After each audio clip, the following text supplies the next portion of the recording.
The air on Donovan Sterling's rooftop villa was thin and smelled of money, a crisp, sterile blend of expensive perfume, river breeze, and the faint, metallic tang of ambition.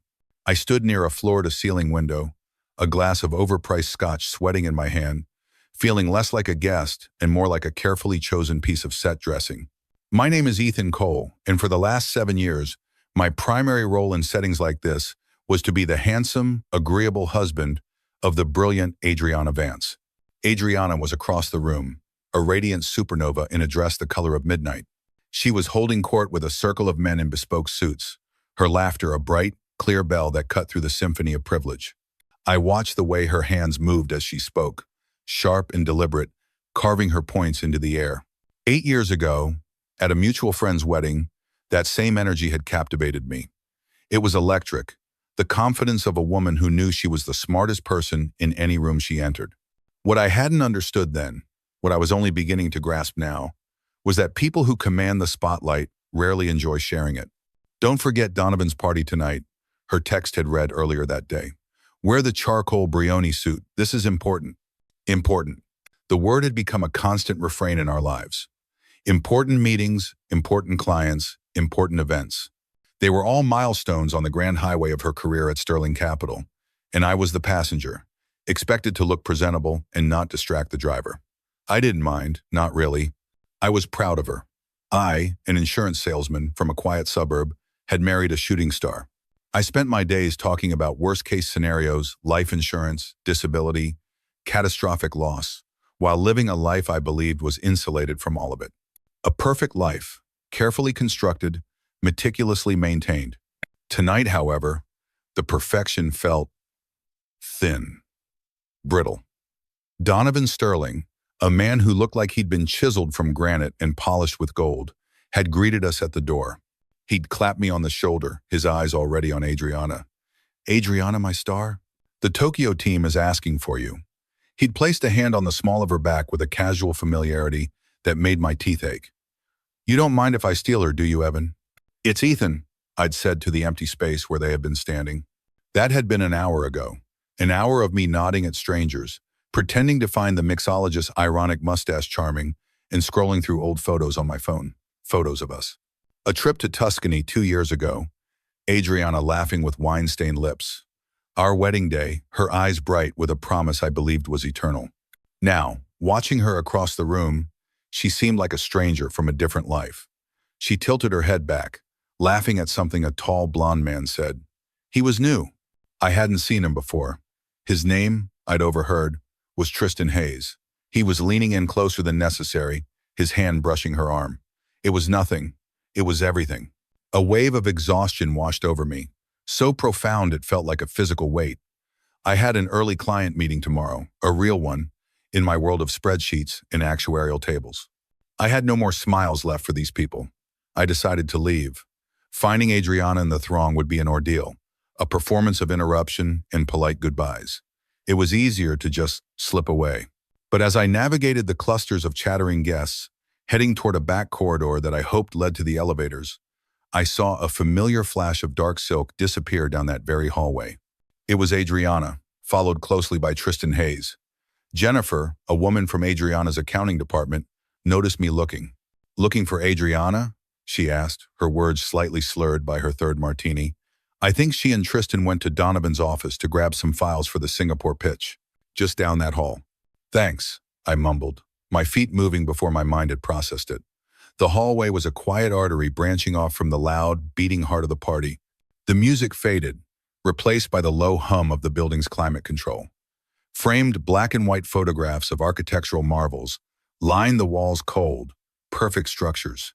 At the end of the corridor, a heavy oak door was slightly ajar, a sliver of warm light spilling onto the plush carpet. I wasn't going to eavesdrop. My only intention was to knock, to tell her I was leaving, to play the part of the dutiful husband, one last time tonight. I raised my hand, but then I heard my name, and the sound of it in Tristan's voice made my arm freeze in midair. "If Ethan suspects anything, it becomes a problem," Adriana was saying. Her voice was different in here, stripped of its performative party cadence. It was low, pragmatic, concerned. "Then we need to be more careful," Tristan replied. His voice was a low, intimate murmur, that slid under my skin and felt like ice. Or we pause things, just for now. There was a pause, a thick, suffocating silence where I could hear the frantic drumming of my own heart. I held my breath, my ear now unconsciously closer to the crack in the door. And then came the words that shattered my life. They weren't shouted, they were spoken with a chilling clarity that was far more devastating. "I can't," Adriana said. "We made a deal. You promised you'd take care of everything with the move." "And I will," Tristan assured her. "The Austin office is practically a done deal. Donovan has already approved the transfer. By July, you'll be the regional director for the entire Southwest Division, and I'll be right there beside you as head of digital strategy." My mind struggled to keep up. Austin? A move? A deal? But what about Ethan? Adriana's voice. It was the same tone she used to discuss a logistical snag in a business plan. I wasn't her husband. I was a variable to be managed. Tristan's voice dropped even lower, but the words reached me with the force of a physical blow. "What about him? You said yourself he can sell insurance anywhere. Or maybe this is the perfect opportunity for a fresh start." All around. The world didn't spin. It simply ceased to exist. The polished hallway, the distant laughter, the scotch in my hand, it all dissolved into a gray, soundless void. My wife and her colleague were not just having an affair.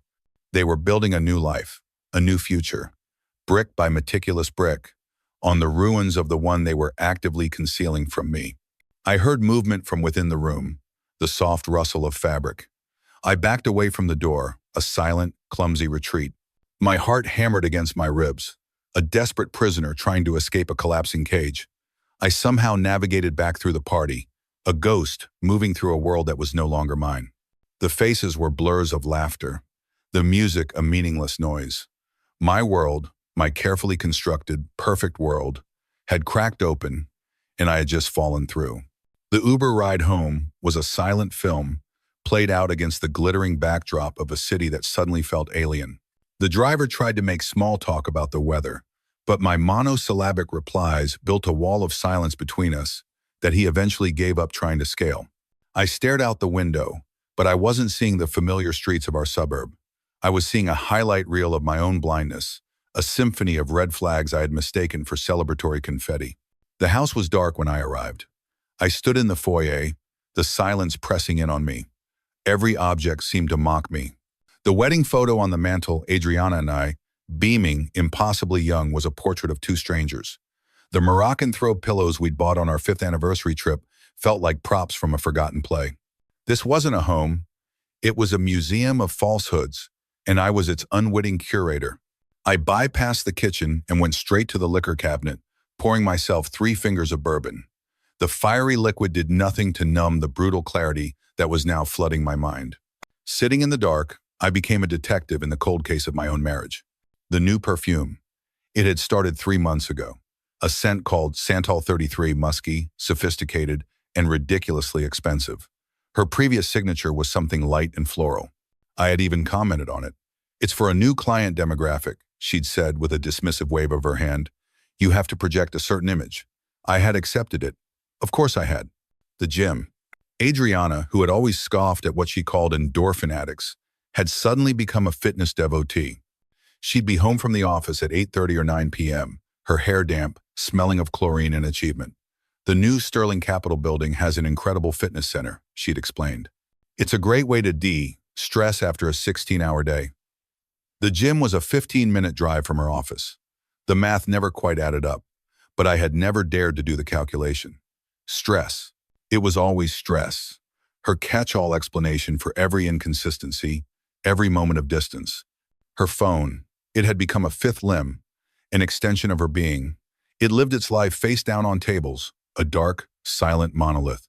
It was perpetually set to silent, vibrating softly against the granite countertop with texts she would glance at and dismiss with a tight, unreadable smile. The slight turn of her body away from me, the quickening of her breath, I had seen it all. I had registered it all on some subconscious level, but my conscious mind, the part of me that loved and trusted her, had provided 1,000 innocent explanations. It's just work. She's under a lot of pressure. I'm being paranoid. The coldness.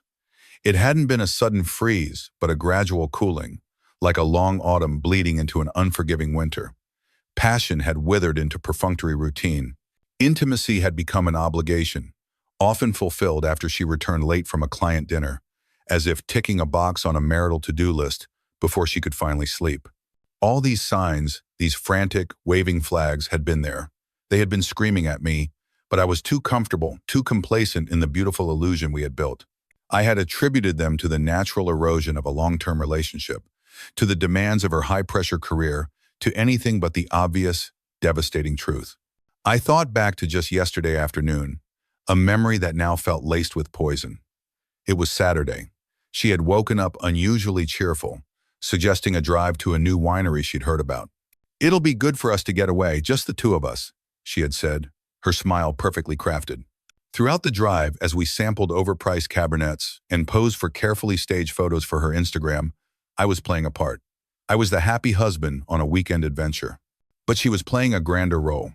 She was the loving wife, expertly maintaining the facade while her real life was being planned in another city with another man.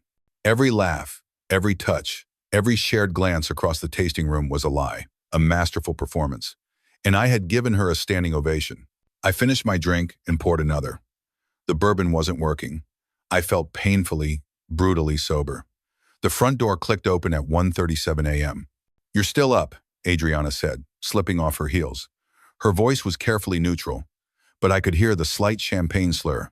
"Couldn't sleep," I replied from the darkness of the living room. She flinched, not having seen me. I watched her face, a pale oval in the dim light from the hallway, searching for a flicker of guilt, a crack in the mask. There was nothing. "The party went late. Donovan insisted we stay for a post-event dinner with the clients," she said, moving towards the stairs with the deliberate, careful steps of someone navigating a minefield. "I'm exhausted. Coming to bed?" The question was so absurd, so monumentally disconnected from our new reality, that I almost laughed. "In a bit," I lied. "Just thinking." She paused, her hand on the banister, perhaps sensing the strange new gravity in the room. "Everything okay?" Nothing would ever be okay again. But I wasn't ready. The wound was too raw, the betrayal too new. Confronting her now, while she was drunk and I was shattered, would be a chaotic, messy explosion. I needed strategy. I sold insurance after all. I knew how to prepare for a disaster. I just never thought the disaster would be my own life. "Just fine," I said. "Go on up." She hesitated, then nodded and continued upstairs. I heard the water running, the ordinary sounds of the end of an ordinary day, but it wasn't. It was the end of a life. I stayed downstairs until I was certain she was asleep, the symphony of her deceitful signs playing on a deafening loop in my head.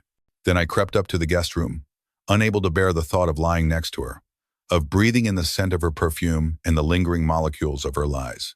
The week that followed was a masterclass in psychological warfare, a grotesque pantomime of normalcy, played out in the quiet, minimalist landscape of our home. We moved around each other like two actors who had forgotten their lines, improvising a script of small talk and feigned interest. I continued to sleep in the guest room. She never asked why. My continued residence in that sterile beige room became a silent, unacknowledged truth between us, a monument to the lie that had taken up residence in our marriage. I went to work, sold policies, smiled at my colleagues. I felt like a spy, an imposter in my own skin. I was Ethan Cole, reliable insurance salesman, devoted husband. But inside, I was a different person, a man haunted by a 5-second conversation, a man who now saw duplicity in every shadow. I became hyper-aware of her every move, the way she angled her laptop screen away from me, the hushed phone calls she took on the patio, her back turned. The discrepancies in her stories about late nights and weekend work sessions grew more glaring now that I was looking for them. I hated the person this was turning me into: suspicious, paranoid, a man checking the emotional fine print of his own life. But I couldn't stop. I needed more than just a memory of a conversation. I needed proof, something tangible, something irrefutable. The breaking point came on a Wednesday evening. Adriana had texted me an hour earlier. "Working late again. Singapore is a nightmare. Don't wait up for dinner." It was the third time that week. I'd stopped at the grocery store on my way home, my basket filled with the sad, solitary ingredients of a bachelor's meal pasta, jarred sauce, a block of Parmesan. As I fumbled for my keys at the front door, juggling 2 paper bags, I noticed her purse on the hallway console table, a sleek black leather tote that cost more than my first car. She must have forgotten it in her rush that morning, taking only her wallet and phone. My own keys weren't in their usual coat pocket. Annoyed, I thought they might have slipped into her bag when I'd set my things down this morning. It was a plausible, innocent thought. I set the grocery bags down on the floor and unclasped the leather tote. The interior was a familiar landscape of organized chaos. Her wallet, a high-end lipstick, a leather-bound planner. No keys. But as my fingers brushed against a side pocket, they hit something hard, slim, and unfamiliar. I pulled it out. It was a smartphone. A slim, black, unbranded model I had never seen before. I stood frozen in the entryway, the scent of fresh basil from the grocery bags filling the air. I held the device in my hand. It felt impossibly heavy, a dead weight, a black mirror, reflecting the ugly truth of my marriage. A second phone, the most cliched, pathetic piece of evidence imaginable, straight out of a terrible movie. A bitter, hysterical laugh almost escaped my lips. My brilliant, sophisticated Wharton graduate wife, brought down by a trope as old as adultery itself. A part of me, the part that still clung to the man I used to be, screamed at me to put it back. To respect her privacy, to confront her directly, to maintain some semblance of dignity in this whole sordid mess. But dignity is a luxury you can't afford when your life has just been reclassified as a fiction. I carried the phone into the living room and set it on the coffee table. The groceries on the floor began to grow warm. My resolution grew cold and hard. I stared at the phone, this silent artifact of her betrayal. It lay there, dark and inert, yet it held an entire universe of secrets. A parallel life she had been living right under my nose. Pressing the power button felt like a violation, a point of no return. But staying ignorant felt like a form of suicide. My birthday. I typed in the 4 digits, 0814. The irony was a punch to the gut. The passcode to my wife's secret life was the day I was born. The screen lit up, and the world fell away. It was all there. A separate, curated existence. The message thread with Tristan Hayes stretched back nearly 6 months. It started professionally, with notes about market projections and client strategies, but the tone quickly shifted. Can't stop thinking about our conversation last night. Me neither. You make me see things differently, T. Then came the plans. Discussions about discreet hotels near the airport.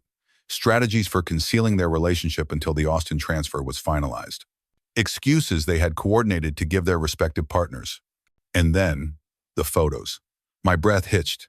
Photos of Adriana in hotel rooms I didn't recognize, wearing lingerie I'd never seen, her smile aimed not at me, but at the man holding the camera. And then the one that broke me.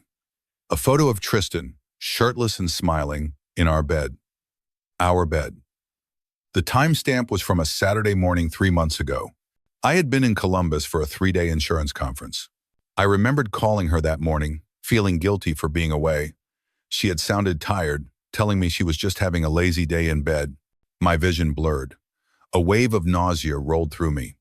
I scrolled further, my thumb acting of its own volition, a masochistic need to see the full extent of the wreckage. I found the audio files. Voicemails. My hand trembled as I pressed play on the most recent one. Tristan's voice filled the silent room, confident and conspiratorial. Hey babe, just got out of the meeting with Donovan. It's all systems go. If everything stays on track, we'll be house hunting in Austin by summer. He doesn't suspect a thing. By the time the transfer is announced, it'll be too late for him to interfere. Just think, Adi, this time next month, we'll be celebrating in our new penthouse. No more sneaking around, just us. Building the life we deserve.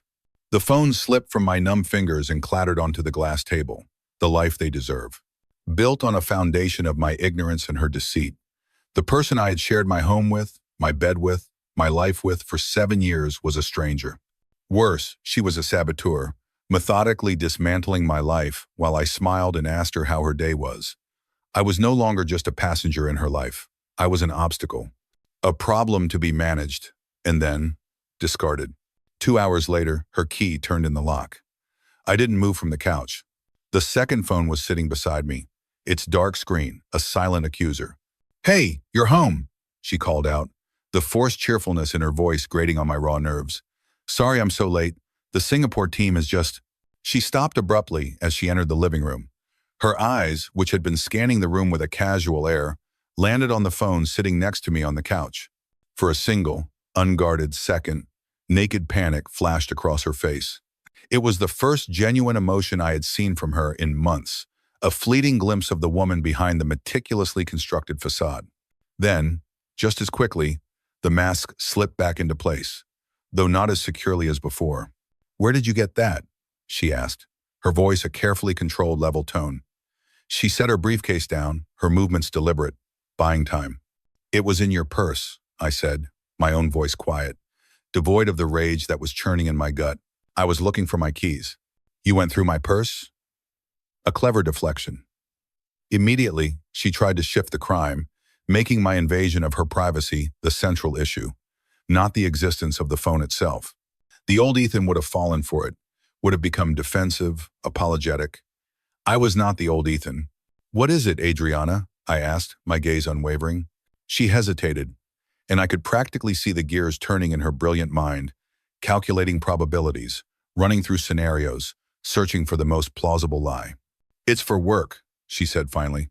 "We're testing some new encrypted corporate messenger platforms for the overseas offices, security protocols. They want to ensure they can be completely isolated from personal devices." It was a good lie, a plausible lie. If I hadn't heard her in Donovan's office, if I hadn't seen the photos and listened to the voicemails, I might have even believed it.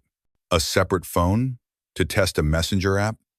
I pressed, refusing to let her steer the conversation into the comfortable territory of corporate jargon. Her posture stiffened. Her tone shifted from explanatory to indignant, a tactic she'd used in 1,000 minor arguments to put me on the defensive. "Are you serious, Ethan? You're going through my things and now you're interrogating me? Testing my honesty like I'm one of your suspicious insurance claims?" The deflection was masterful. In one move, she had transformed her betrayal into my transgression. The old me would have crumbled. The old me would have apologized. I let the silence hang in the air for a moment before I spoke the words that had been poisoning me for a week. "I think you're having an affair." She laughed. It was a sharp, brittle sound that shattered in the quiet room. It sounded hollow even to her own ears, judging by the way it trailed off into an uncertain silence. "That's ridiculous. You're being paranoid." "Am I?" I leaned forward slightly. "Because I heard you, Adriana. I heard you and Tristan at the party last week, in Donovan's office. I heard you talking about Austin, about your deal, about taking care of everything with the move." The color drained from her face. Her carefully constructed composure disintegrated, leaving behind a stark, undeniable guilt. For several long seconds, she said nothing. In that crushing silence, I had my final, absolute confirmation. "You were spying on me?" she finally managed to whisper, but the accusation was weak, a paper shield against a battering ram. "I was looking for you," I said, my voice steady, "to say goodbye before I left. Jessica from accounting told me where you'd gone. You misunderstood what you heard." Did I? The dam of my forced composure began to crack. "Then explain it to me. Explain the second phone. Explain the gym sessions that end at 9 p.m. Explain the new perfume, the late nights, the weekends at the office. Explain the photo of Tristan Hayes in our bed, Adriana." Her name on my lips was like a curse. She sank into the armchair across from me, her body seeming to deflate, her defenses crumbling into dust.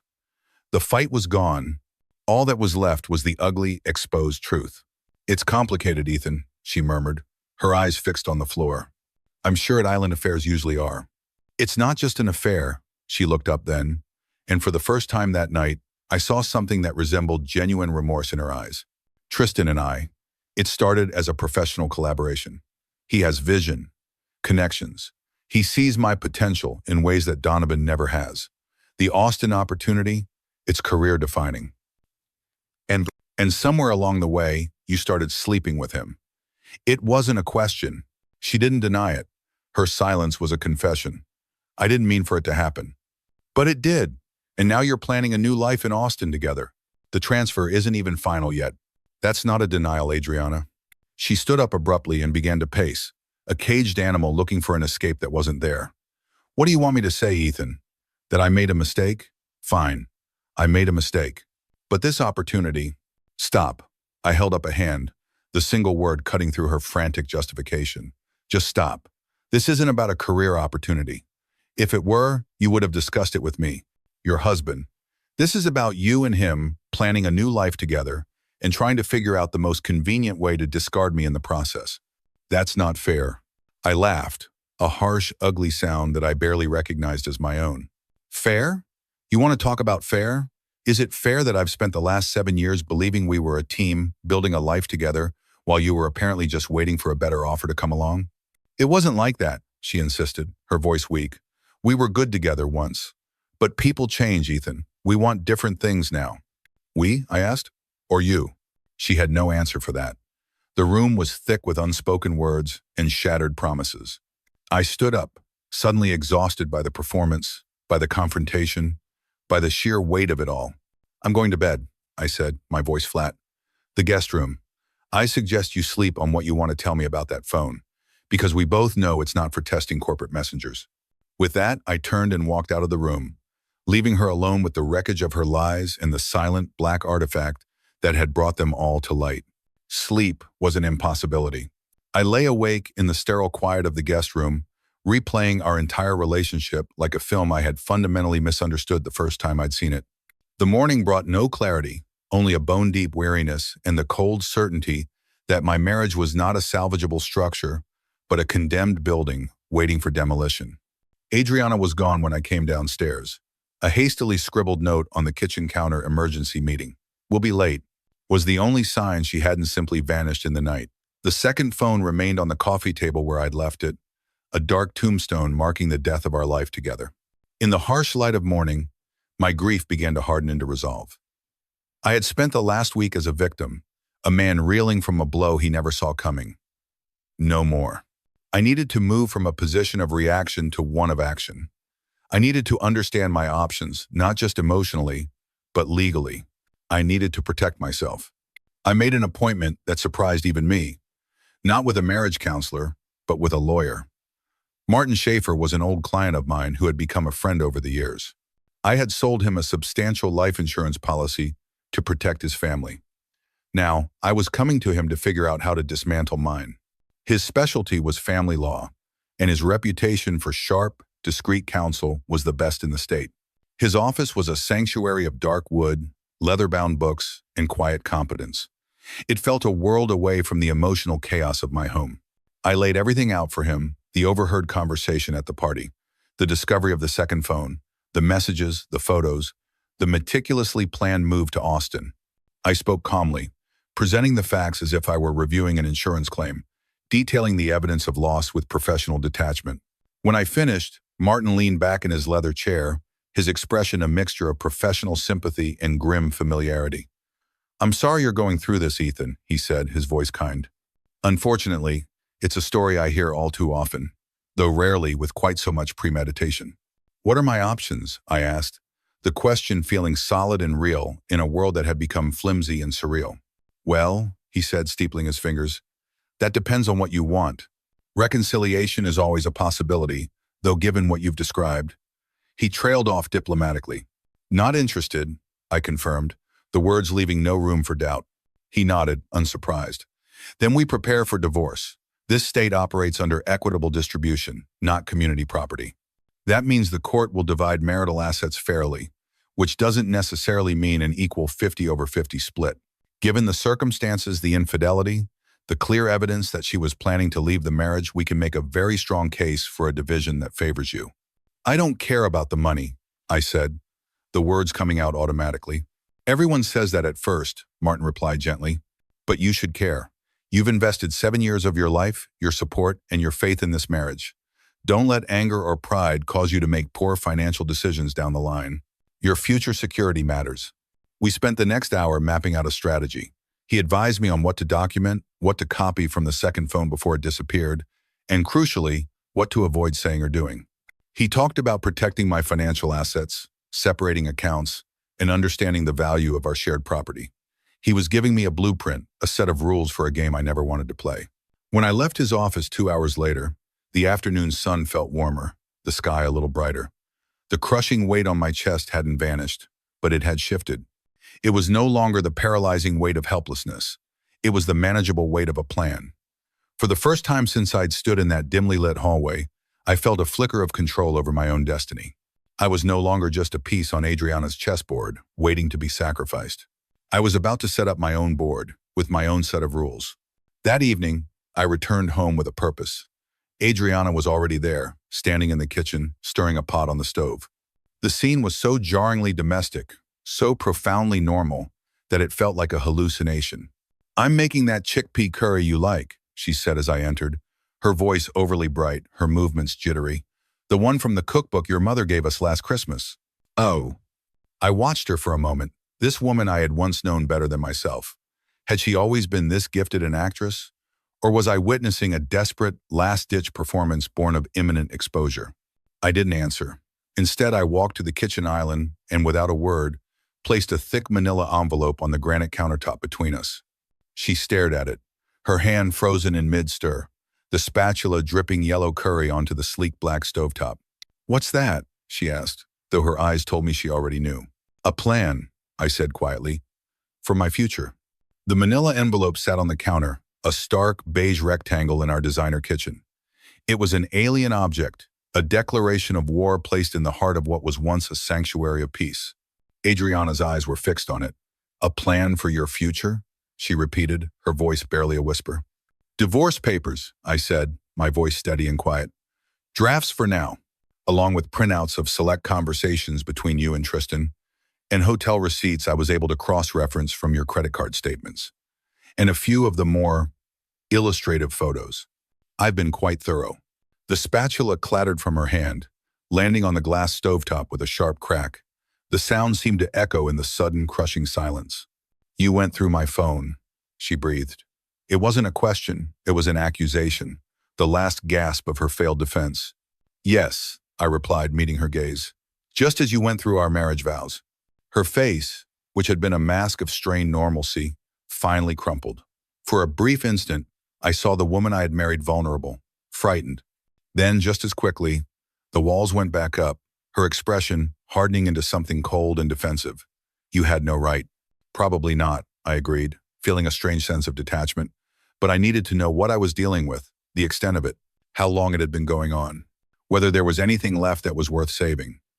I paused, letting the weight of my next words settle. And 7 months of messages, 12 different hotels, 26 separate nights, 3 weekends disguised as work conferences, and one very detailed plan to become regional director in Austin with your head of digital strategy. It seems there wasn't. She flinched at the clinical precision of my accounting, at the undeniable evidence that I knew everything. There was nowhere left for her to hide. "It wasn't supposed to happen like this," she said finally, her voice small. "How was it supposed to happen, Adriana? Was there a kinder, gentler way for you to dismantle our life together while you built a new one with him? Was there a considerate way to betray 7 years of trust? Were you planning to tell me about Austin after the moving vans were already packed?" She turned off the stove, the forgotten curry starting to burn. "What do you want, Ethan? To punish me? To make me suffer? Will that make you feel better?" "I don't want to punish you," I said, surprised to find that it was the absolute truth. The rage had burned itself out, leaving behind only a vast, empty landscape of sorrow. "I just want out. I want a life where I'm not an inconvenience to be managed, a problem to be solved. I want to be with someone who sees me as an asset, not a liability." It wasn't always like this," she protested weakly, her eyes pleading. "We had good years." "Did we?" The question hung in the air, heavy and real. "I'm not sure anymore. I'm not sure I ever really knew you." Her gaze dropped back to the envelope. Then, unexpectedly, she began to cry. These weren't the calculated, manipulative tears I had seen her deploy in arguments past. These were genuine, body-shaking sobs, the kind that come from a place of profound loss and shock. They seemed to surprise her as much as they did me. "Ethan, I was wrong," she managed between gasps, fumbling for my hand across the island. "It was just an affair, a stupid, reckless mistake. I don't want to lose you. We can fix this. We can go to therapy. We can take a trip, a fresh start, somewhere new together. Please." I had imagined this moment 100 times in the dark of the guest room. Her breakdown, her pleas for reconciliation. In my fantasies, I had felt vindicated, powerful, triumphant. But in reality, all I felt was a profound, bottomless sadness. Sadness for the man I had been, who would have believed her. Sadness for the life I thought we had. Sadness for all that had been lost, and for all that, I now realized, had never truly existed in the first place. I gently stepped back, out of her reach. "You know, Adriana," I said softly, my voice filled with a quiet finality she couldn't mistake. "I was blind for a long, long time. But now I see everything with perfect clarity, and I do not want to be where I am not respected." "I do respect you," she insisted, her tears flowing freely now. "No," I said, shaking my head. "You don't. You haven't for a very long time, if ever. And that's okay. I don't need you to respect me anymore. I just need you to sign the papers. I just need you to let me go." She stared at me then, her sobbing subsiding into a stunned silence. She was seeing me for the first time, not as the accommodating, predictable husband she had taken for granted, but as a man with boundaries. A man with a core of self-respect she had never known existed. A man with the courage to walk away from a beautiful lie and toward an uncertain but authentic future. Her shoulders slumped in defeat. "I'll review them," she said, her voice finally stripped of all artifice. It was the sound of surrender. I nodded once, then turned to leave the kitchen, the smell of burnt curry hanging in the air. At the doorway, I paused and looked back at her, a solitary figure in the wreckage of our life. "For what it's worth," I said, and I meant it. "I hope Austin brings you everything you're looking for. I really do." In the end, she signed the papers without a fight. The hard way, as I had laid it out, involved a public battle that would have surely jeopardized the very career she had sacrificed our marriage for. Donovan Sterling and the board of Sterling Capital, I imagined, would be less than thrilled to have their new regional director's promotion entangled in a messy divorce proceeding involving infidelity with her hand-picked subordinate. Adriana, ever the pragmatist, chose the path of least resistance. The divorce was finalized in 3 quiet, anticlimactic months. By the time the ink was dry, she and Tristan had indeed relocated to Austin. But the triumphant ascension they had planned never materialized. I heard through the grapevine, that strange invisible network of mutual acquaintances, that news of their affair had eventually leaked within the company. The promotions still happened, but they were tainted, the fanfare replaced by whispers and sidelong glances. Their new life began under a cloud of their own making. I sold the house. I couldn't stand the ghosts. Every room held a memory that was now corrupted, a scene from a movie where I was the only one who didn't know the ending. I used my share of the proceeds to move into a downtown loft with exposed brick walls and massive industrial windows, the kind of place I'd always secretly wanted.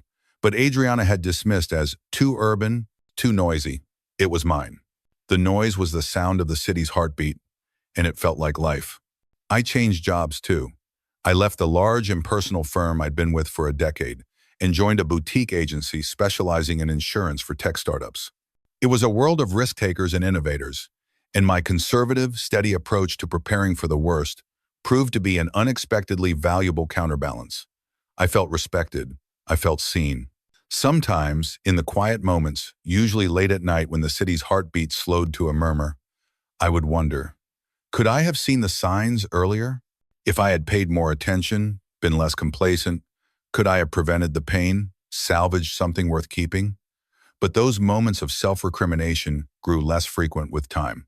They were being replaced by a slow dawning, painful, but ultimately freeing recognition. What was broken wasn't our marriage, but the very foundation upon which it was built.